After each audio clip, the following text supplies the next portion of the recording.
everyone. Welcome back to Waterfront Academy's YouTube channel. Today, we're going to try something a little new. We're going to do Q&A with Melissa.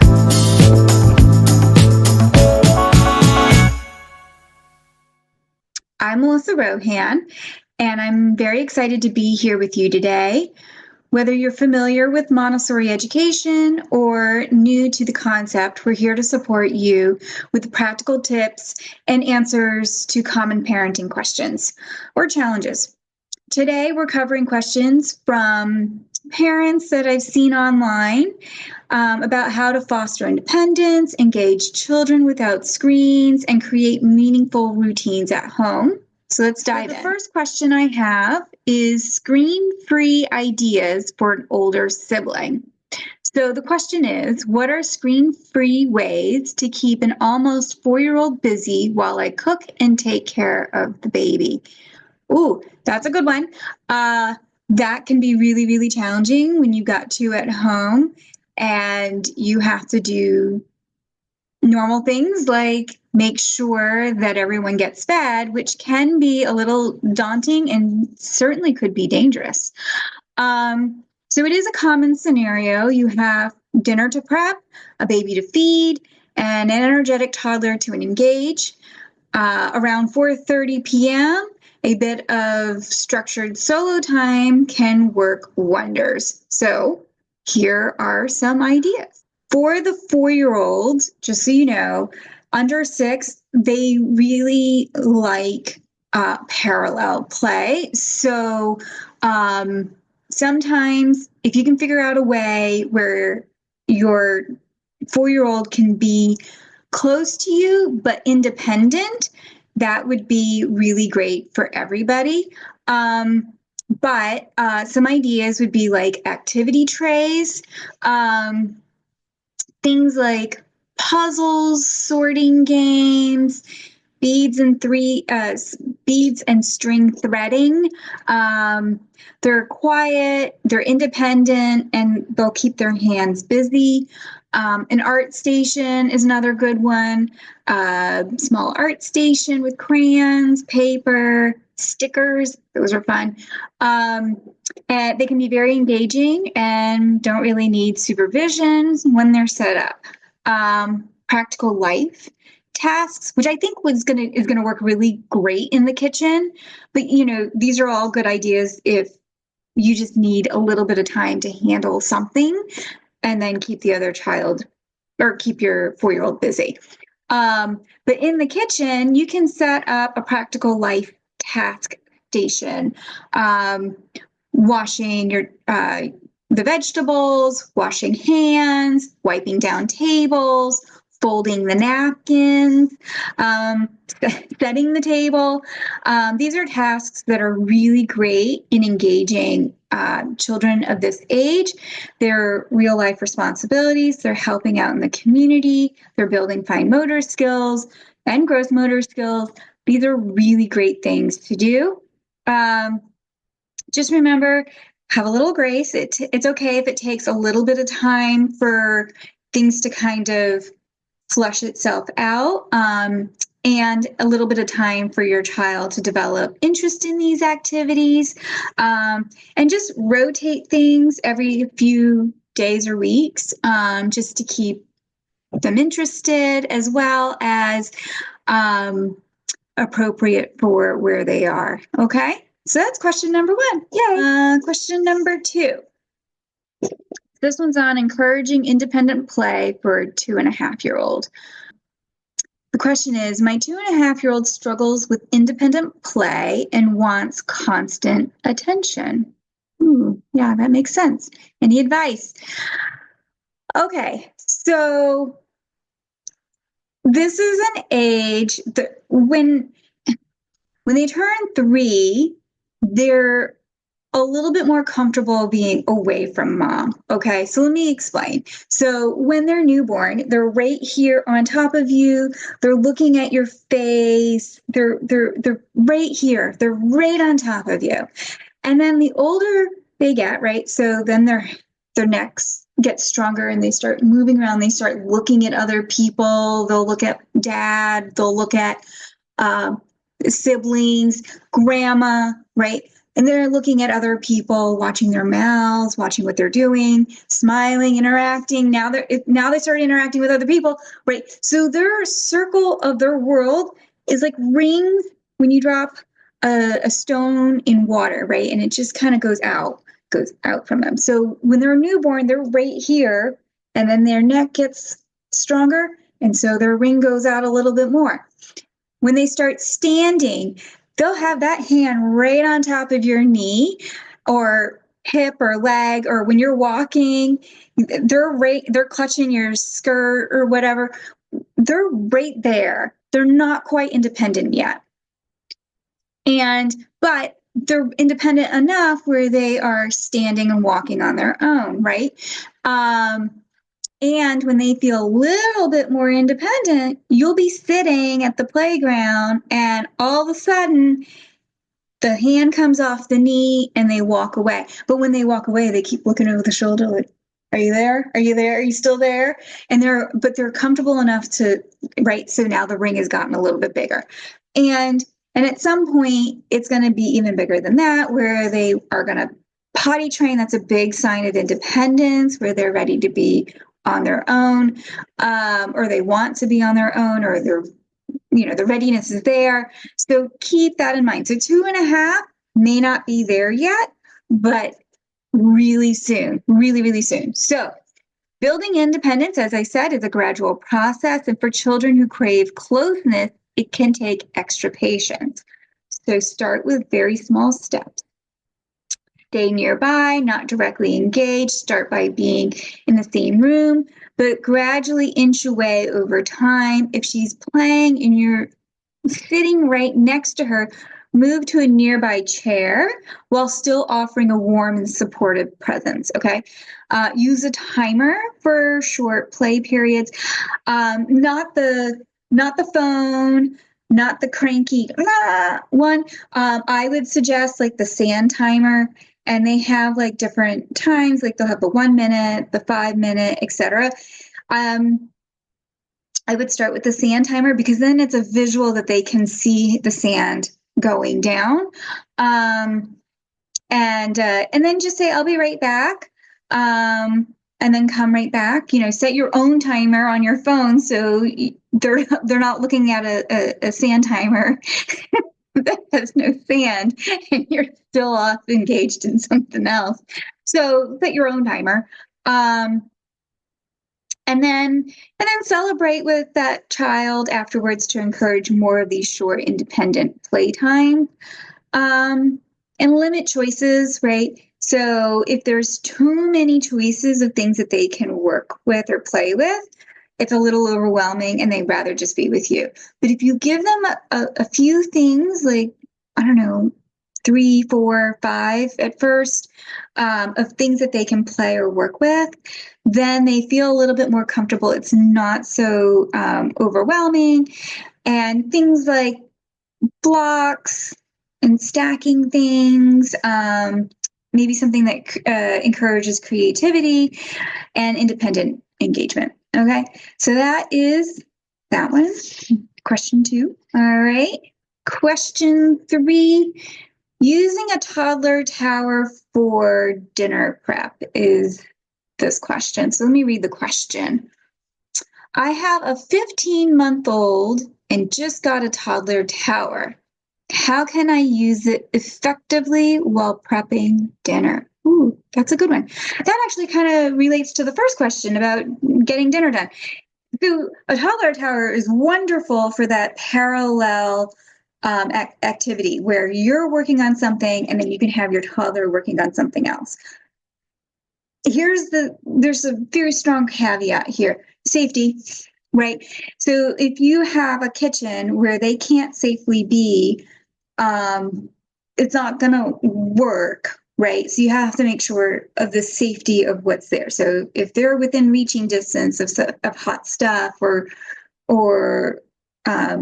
knives, right? Like the really sharp knives, like figure something out to make that space safe for your child. Also, the other safety thing is that like if they're not mature enough to be on a toddler tower without jumping off, it's not going to work, right? So introduce it, create the boundaries, and then, and if it doesn't work, remove it. And then bring it back in a week or in a month. And by that point, hopefully, your child will be mature enough for it. If not, remove it again and try again in about a month. 15 months, you're right kind of there, but maybe not quite yet. Okay. Again, every child's a little bit different. So just keep that in mind. So some ideas while they're on the tower, the toddler tower, and they're in parallel with you, you could do a snack station where you could give small, safe snacks to handle on the counter while you cook. Have her prepare her own snack by breaking up pieces of soft food. That tearing motion is great. Or stirring with a safe spoon. Mini tasks, stirring the empty bowls, rinsing soft veggies, or playing with sensory items like pasta and rice in a small tray. And then talk, I wrote this and now I'm like, yeah, that's amazing. I wrote it. There's so many questions here that I forgot. Anyways, and then as you cook, narrate everything that you're doing. This is a language thing. Like if you've got a toddler right next to you on these toddler towers, you have a great opportunity to expand the vocabulary. And if you're doing multi-languages, like even better, right? Like that's even more important to like narrate everything, whether it's in the native language or the target language. And so yeah, that's wonderful. I love that. Fantastic. Okay, question number 4. Concerns about play kitchens. That's the theme of this one. So let me read this question. I hear that a play kitchen might not be the best toy according to Montessori principles. Why is that? Okay. Pretend under the age of 6 can be dangerous, right? And I have a real life example of this one. And so I get a little excited when I see this happening. We had a situation one year. This is when we first started out, and I really wasn't as strict, explicit on what my expectations were of our parents coming to the school. And now I am. Learn this lesson. And so we had a child who would come to school wearing all of these different costumes. And I can imagine what it was like at the home. There's all these costumes. And so you'd wear clothes or a costume to school. Well, I just got to get out of the door. So if you want to wear a costume, fine. But I honestly wouldn't really like to have costumes at the home either. And let me tell you this story. So the child shows up and wearing Superman costume. And that child really truly believed he was Superman. And we went to the playground and he got on top of the tallest structure he could and then jumped off. Fortunately, nothing happened, but it was so scary. It was so scary for all of us. And so since that day, we have just not allowed children to come in any costume because they just don't understand that division between real life and imaginary life. It simply isn't there. When they get older, then they understand. But at this point, they don't. So the concern isn't really the play kitchen. The concern is, do they understand, is there going to be a safety issue? Okay, in my head. Maybe other Montessorians feel differently, but in my head, is there going to be a safety issue?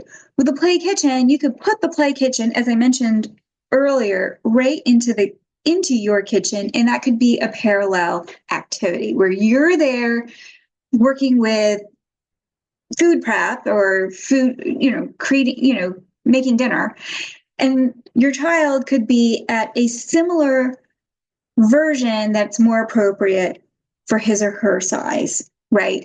And can help at that small kitchen, right? Like give them real stuff, not the plastic stuff, but the real stuff right there, and working with you at a size appropriate play kitchen. So that, I think, is the big difference. Let me see how I answered this. So this is a great question. Montessori encourages real life engagement. Some Montessori enthusiasts feel play kitchen doesn't offer genuine experiences, but others see it as an opportunity for imaginative yet practical play. To get the best of both worlds, consider small, real utensils or child-safe kitchen tools for your child to use in the actual kitchen. That way, they're getting hands-on experience in a real setting. But if your child loves their play kitchen, that's okay too. You can use it as a springboard to encourage them to play or to help with simple tasks in the actual kitchen. There you go. All right, that's question 4. Question 5, handling concerns about the Pikler triangle. Yeah, that's a good one. Is a Pikler triangle too risky for a 1-year-old? My husband is concerned. I get it. Not being in your house, I don't understand what the concerns are, but I can see that there could be concerns. So let me kind of talk through this. My rule, so I prefer nature over a playground, right? So if we're in a park and there are trees and sticks and leaves and grass and dirt and nature, children aren't as likely to get hurt or injured. If you're in a playground, actually, it encourages movement that they wouldn't do in a natural setting, which makes it more dangerous. And so playgrounds, there's a lot of accidents that happen on playgrounds. And so whenever you have a playground, the level of vigilance raises, right? And so, and I talk to all my teachers about this whenever we bring the children to a playground. We are in an urban setting, so the amount of nature is smaller than the amount of playgrounds. So we work with what we've got. Now with the Pikler triangle, it's designed with child safety in mind, and it promotes motor skills and spatial awareness and physical confidence. So if I were going to do, so there are a lot of benefits, right? You got to weigh the benefits with the risks, like anything. I would start with very close supervision. One of the rules that I have, which we always do, one of the rules I do have, which I'm going to recommend to you, is do not help a child to get to the next rung, right? So if they can't do it on their own, then it gets dangerous. So if they can get to the next whatever it is on their own, then they can get down on their own more likely, right? If they can't do it on their own, don't do it for them. You can encourage them if you want. Oh, well, you can just do this and kind of talk it out through it with them. But I wouldn't just place them to that next place. That's when it starts getting a little dangerous. And then put the Pikler triangle on top of like a soft grounding, right? So there's a lot of different things out there that you can use. If you've got those hard concrete floors, I would go with a thicker padding.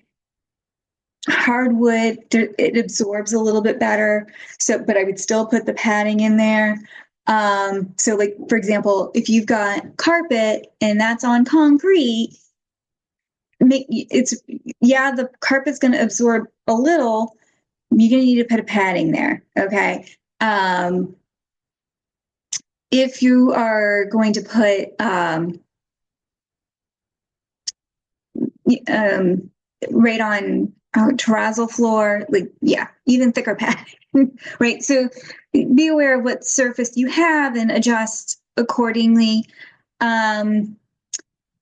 Because I'm like really concerned about brain injury, I would go ahead and do a first aid class. I mean, you probably already have as a parent. Most new parents go ahead and do take the first aid class, but you want to make sure that you know how to look for concussions. And then when you do that, if there is a concussion or a brain trauma, or take it seriously. I think that's probably the biggest concern.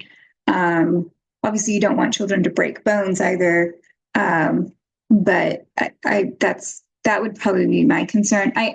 1-year-old is what you have here. I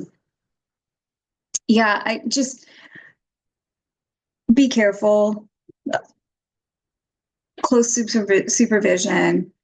Take all the necessary precautions, but if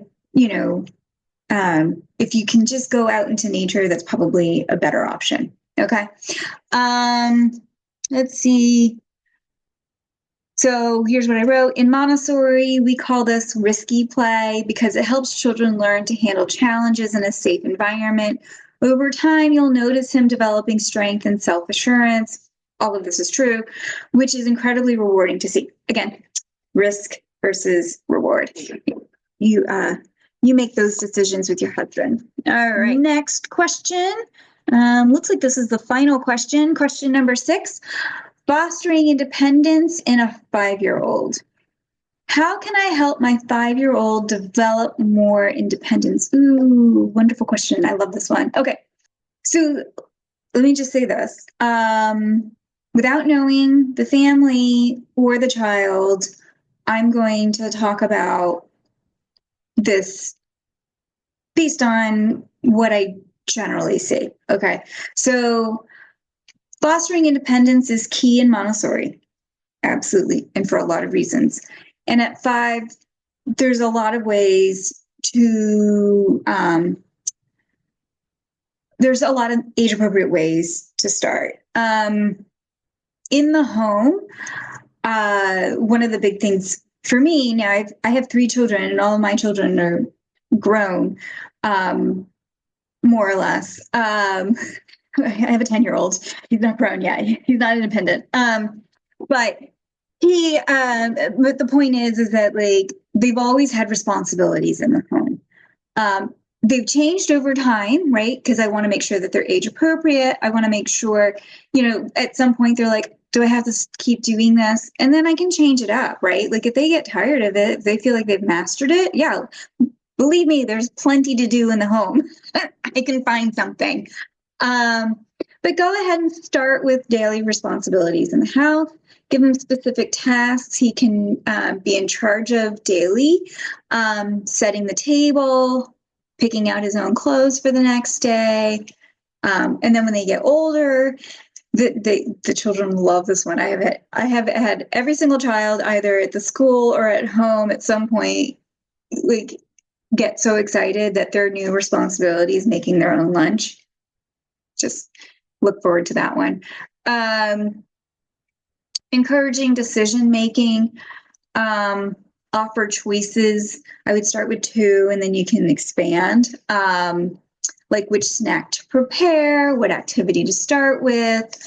These small choices build confidence and autonomy. setting up his environment so that it's appropriate for him. So kid-friendly space in the home where he can easily access his clothes, snacks, or toys without help. That would be a great way to foster independence. The more his environment is set up for independence, the more he'll naturally take charge.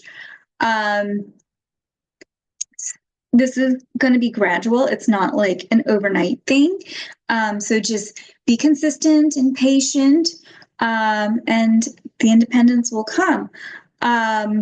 So in our environment here, some of the same things would be like, just to kind of give you an idea, if they take something out, they have to put it back exactly as they found it. They get to pick out their own works. We do give them a lot of choices if they feel overwhelmed. We make sure that they have the opportunity to try it first. So for example, what we do when we introduce a lesson is we say, my turn, then your turn. So we show them, and then they get to do the whole thing on their own. It's not going to be perfect the first time. We all know that, or the second time, and maybe not the third, but they'll get there, and they're going to keep practicing until they get there. And so giving that time for them to keep practicing and trying, failing until they get it, that is really, really important, because if they feel like they never do things right, then they're going to stop trying to do things right. Also, if they feel like they can't do it quick enough, so you give them time, then and they're going to just want mom or dad to do it. So a really big example that we always see is that parents are trying to leave the house as quickly as possible, and they're not giving children the time to dress or put their shoes on, because it takes them longer to do, and it's just quicker for mom and dad to do it. And so then they stop doing it. So keep in mind that it is going to take longer. If you want them to be independent, then you have to give them the time to practice so they can be independent. It's not overnight. And I think that, like I said, yep, that is the last one. So I hope these suggestions give you some fresh ideas and practical ways to approach each of these challenges. Montessori isn't just about independence, it's about nurturing a child's curiosity and confidence to explore the world. Thanks for joining us today on the new Waterfront Academy's Q&A with Melissa. Don't forget to subscribe, and we'll see you next time for more answers to your parenting questions.